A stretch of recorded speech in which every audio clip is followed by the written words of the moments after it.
আমি মরে গেলে তুমি কি আরেকটা বিয়ে করবা? না না, কি বলো, আমি আর বিয়ে করব না।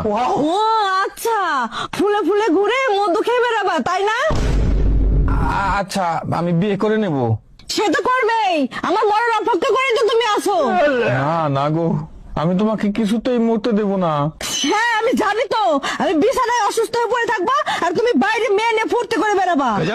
কি যে বলো, বাইরে ফুর্তি করতে যাব কেন?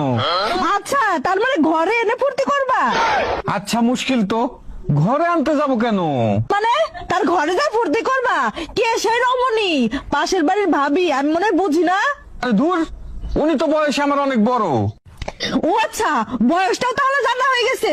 আরে না, আমি জানতে চাই নাকি, উনি তো নিজেই আমাকে বললো। কবে বললো? তুমি ওর বাড়িতে গেছিলা তাই না? আরে না, ওনার ফোনটা হ্যাং করছিল, ভাইয়া বাসায় ছিল না, তাই আমাকে একটু ডাকছিল।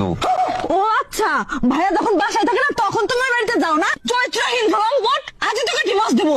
আরে ধুর পাগলি, ডিভোর্স কি আর একদিনে হয় নাকি? ডিভোর্স দিতেও 3 মাস সময় লাগে। সে খবর নেওয়া হয়ে গেছে, বাকি কি রেখেছো আর শুনি? কি যে বলো, তুমি ঘুমাও তো। আমি ঘুমাই আর তুমি ভাবির সাথে ডেটিং করতে যাও তাই না? ধুর, তোমার যা মন চাই ভাবু, আমি গেলাম। আমার আর এই অশান্তি ভাল লাগে না। रुको जरा।